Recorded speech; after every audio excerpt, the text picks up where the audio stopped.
ഈ താടിക്കാർക്ക് എന്താണ് കലോത്സവ വേദികളിൽ സ്ഥാനം എന്ന് ചോദിച്ചാൽ താടിക്കാർക്ക് കലോത്സവ വേദികളിൽ സ്ഥാനമുണ്ട്. കാരണം താടിക്കാരായ കലാകാരന്മാർ നമ്മുടെ നാട്ടിലുണ്ടല്ലോ. അപ്പോൾ കലക്കൻ കൊല്ലത്തിൻ്റെ വേദിയിൽ ഇപ്പോൾ എനിക്കൊപ്പം ഉള്ളത് ഏഷ്യയിലെ ഏറ്റവും നീളം കൂടിയ താടിക്കാരൻ, ലോകത്തെ ഏറ്റവും നീളം കൂടിയ താടിയുള്ള രണ്ടാമത്തെ വ്യക്തി. അപ്പം ഇത്രയും വലിയ റെക്കോർഡുകൾക്കൊക്കെ ഉടമയായിട്ടുള്ള ഒരാളാണ് ഇപ്പോൾ കലക്കൻ കൊല്ലത്തിൻ്റെ വേദിയിൽ എനിക്കൊപ്പം ഉള്ളത്. ഹായ് പ്രവീൺ. ഹായ്. എന്തൊക്കെയുണ്ട് വിശേഷം? സുഖം. താടി നീണ്ട് ഫസ്റ്റ് എടുക്കോ? ഫസ്റ്റ് എടുക്കണം. ഫസ്റ്റ് അതാണ് നമ്മുടെ ആഗ്രഹം അല്ലേ? പിന്നെ നമ്മുടെ ആഗ്രഹമല്ലേ. ഓക്കെ, അപ്പൊ അടൂരുകാരനാണ്, കൊല്ലവുമായിട്ട് അടുത്ത് കിടക്കുന്ന ആളാണ്. അപ്പൊ കൊല്ലത്ത് കലോത്സവം എത്തി നിൽക്കുകയാണ്. അപ്പൊ എന്തൊക്കെയാണ് കലോത്സവ ഓർമ്മ? പണ്ട് കലോത്സവത്തിലൊക്കെ പങ്കെടുത്തിട്ടുണ്ടോ? പണ്ട് കലോത്സവത്തിൽ പങ്കെടുക്കാനുള്ള ഒരു ഭാഗ്യം കിട്ടിയില്ല. പക്ഷേ നമുക്ക് ഞാൻ പടം വരയ്ക്കുമായിരുന്നു, ചിത്രകലയായിരുന്നു. ഞാൻ ആനിമേഷനാണ് പഠിച്ചതിന് ശേഷം പഠിച്ചത് ഇതുമായിട്ട് ബന്ധപ്പെട്ടുള്ള കോഴ്സിനാണ് പഠിച്ചത്. പിന്നെ ആനിമേറ്ററായിട്ടായിരുന്നു വർക്ക് ചെയ്തിരുന്നത്. പിന്നെ വളരെ യാദൃശ്ചികമായിട്ട് സിനിമയായിട്ട് അഭിനയിക്കാനുള്ള അവസരങ്ങൾ കിട്ടി. സ്വാഭാവികമായിട്ട് അറിയാമല്ലോ, ഒരു നമുക്ക് അഭിനയിക്കാൻ ഒരു അവസരം കിട്ടിക്കഴിഞ്ഞാൽ പിന്നെ നമ്മളുള്ളിലുള്ള ബാക്കിയുള്ള കാര്യങ്ങളെല്ലാം മാറ്റി വെച്ചിട്ട് നമ്മൾ അഭിനയത്തിലേക്ക് തന്നെ തിരിയും. അങ്ങനെ സിനിമയിൽ അഭിനയിക്കാൻ ഒരുപാട് ഭാഗ്യം കിട്ടി. അതിനിടയ്ക്ക് ഒരു അഭിനയമോഹമായിട്ടാണ് താടി വളർത്തി തുടങ്ങിയത്. അപ്പം താടിക്കുള്ളിൽ ഒരു കലാകാരന് ഒളിഞ്ഞിരിപ്പുണ്ട് എന്നുള്ളത് പറയാതിരിക്കാൻ പറ്റില്ലല്ലോ. കാരണം നമ്മുടെ ഉള്ളിൽ സിനിമയാണ് മോഹമെങ്കിലും സിനിമയിലേക്ക് വരാനുള്ള കഥാപാത്രങ്ങൾക്ക് വേണ്ടിയാണ് നമ്മൾ താടി പലപ്പോഴും ഞാൻ വെച്ച് തുടങ്ങിയത്.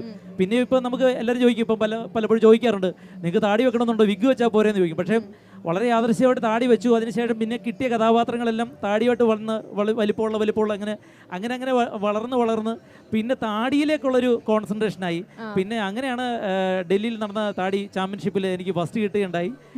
ഇന്ത്യയിലെ ഏറ്റവും നീളം കൂടിയ താടിക്കാരനായി. അപ്പോൾ നമുക്ക് കമ്മിറ്റ്മെൻ്റ് ആണ്. ഉള്ളിൽ കലാകാരനുണ്ട്, കലാഹൃദയം ഉണ്ടെങ്കിൽ നമ്മൾ അതിനിടയ്ക്ക് ഞാൻ അസിസ്റ്റന്റ് ഡയറക്ടറായിട്ട് വർക്ക് ചെയ്തു. കുറെ സിനിമകൾ അഭിനയിക്കാനുള്ള അവസരം. താടിയുള്ള വേദനിക്കുന്ന ഒരു കലാകാരനാണ്.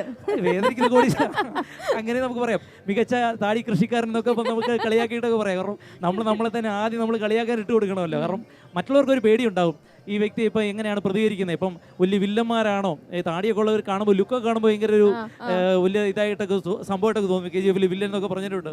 പക്ഷേ നമ്മളങ്ങനെ താടിക്കാരങ്ങൾ പൊതുവെ അങ്ങനെ ഉള്ള എല്ലാവരും സാധുക്കളല്ലേ. കാരണം നമ്മുടെ താടി പിടിച്ചുകൊണ്ട് പോയി കഴിഞ്ഞാൽ നമ്മൾ അവരുടെ കൂടെ പോകേണ്ടി വരും. കാരണം നമുക്ക് പോകും. അപ്പം ലുക്കിൽ മാത്രമേ ഉള്ളൂ വില്ലൻ എന്ന് പറയുന്നുണ്ട്. പിന്നെ ഇപ്പോൾ ഈ കലോത്സവ വേദി വരുമ്പോൾ എനിക്ക് ഒരുപാട് ഈ പുതിയ കലാകാരന്മാരെ നമുക്ക് കാണാൻ പറ്റുന്നത്. കാരണം മത്സരമാണ് നടക്കുന്നതെങ്കിലും നാളെ നമ്മളോടൊപ്പം അഭിനയിക്കാനുള്ള, നമ്മളോടൊപ്പം പാട്ട് പാടാനുള്ള ഒരു സിനിമ എന്ന് പറയുന്നത് അതിന് സകല കലകളുടെയും കേന്ദ്രമാണ് സിനിമ എന്ന് പറയുന്നത്. അതിനകത്ത് ഈ നൃത്തം വേണം, ഈ പറഞ്ഞ് പുറത്ത് കിടക്കുന്ന അടി വേണമെങ്കിൽ സംഘടന ഉണ്ടാവും, പിന്നെ ബാക്ക്ഗ്രൗണ്ടിൽ മ്യൂസിക്, പാട്ട് പാടുന്നവരുണ്ട്, പാട്ടുകാരെ വേണം, നല്ല എഴുത്തുകാരെ വേണം, ആർട്ട് ചെയ്യുന്ന നല്ല ശില്പികളെ വേണം.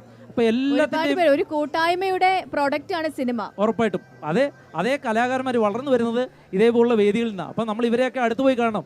കാരണം നമുക്ക് നാളെ ഇവരുടെ ഒപ്പമാണ് നമ്മൾ വർക്ക് ചെയ്യുന്നത്. നമ്മളെല്ലാ ആളും ഇപ്പം വലിയ നടന്മാർ, മമ്മൂക്കയെ പോലുള്ള നടൻ പോലും, മഹാനടനായ അദ്ദേഹം പോലും ഇപ്പം പുതിയ വരുന്ന ആളുകൾക്ക് എഴുതാനുള്ള അവസരം കൊടുത്തിട്ട് അവരുടെ കഴിവില്ല, അവരുടെ സിനിമകളിൽ വിശ്വസിച്ചിട്ടാണ് പുതിയ കഥാപാത്രങ്ങൾ ചെയ്യുന്നത്. കാരണം അത്രയും സിനിമകൾ മാറി, കഥാപാത്രങ്ങൾ മാറി, അവസരങ്ങൾ മാറി, പുതിയ ആളുകളെ നമ്മൾ ഭയപ്പെടണം. അപ്പോൾ ഈ താടിയാണ് ഇപ്പോൾ ഏറ്റവും പ്രധാനം, താടിയാണ്. അതിനപ്പുറം നമ്മൾ കലയിലേക്ക് പോവുകയാണെങ്കിൽ, നേരത്തെ പറഞ്ഞു ഒരു വേദനിക്കുന്ന കലാകാരനാണെന്ന് പറഞ്ഞു, ഏതായിരുന്നു കയ്യിലുള്ള ഐറ്റം? ഇപ്പം ഞാൻ ചിത്രം വരയ്ക്കുമായിരുന്നു. അങ്ങനെയൊന്നുമില്ല, ഞാനൊരു സകലകലാ വല്ലഭനാണ്. അങ്ങനെയാണോ? ഒരു പാട്ടൊക്കെ പാടാറുണ്ടായിരുന്നു. ഇപ്പം നമുക്കൊരു പാട്ടായാലോ? ഒരു പാട്ടാവാം.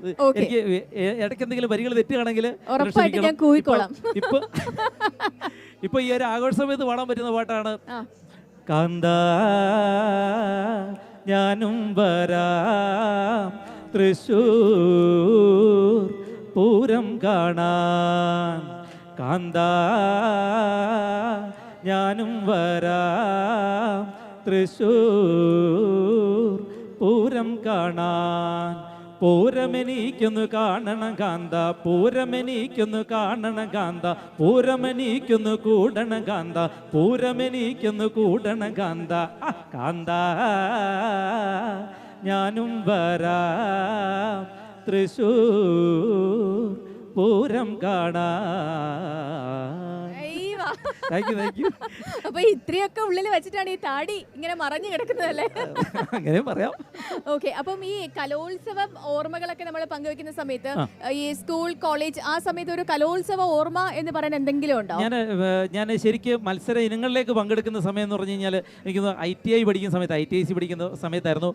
ആ സമയത്ത് ചിത്രകലയിൽ എനിക്ക് കാർട്ടൂണിൽ സ്റ്റേറ്റിൽ സെക്കൻഡ് ആയിരുന്നു, ക്ലേ മോഡലിംഗിൽ തേർഡ് ആയിരുന്നു, അത് കാരിക്കേച്ചർ ഇതിലുണ്ടായിരുന്നു, പ്രൈസ് ഉണ്ടായിരുന്നു. പിന്നെ അഭിനയിക്കുന്നതിന് മികച്ച നടനായിട്ട് സ്റ്റേറ്റിൽ അവാർഡ് കിട്ടിയിട്ടുണ്ടായിരുന്നു.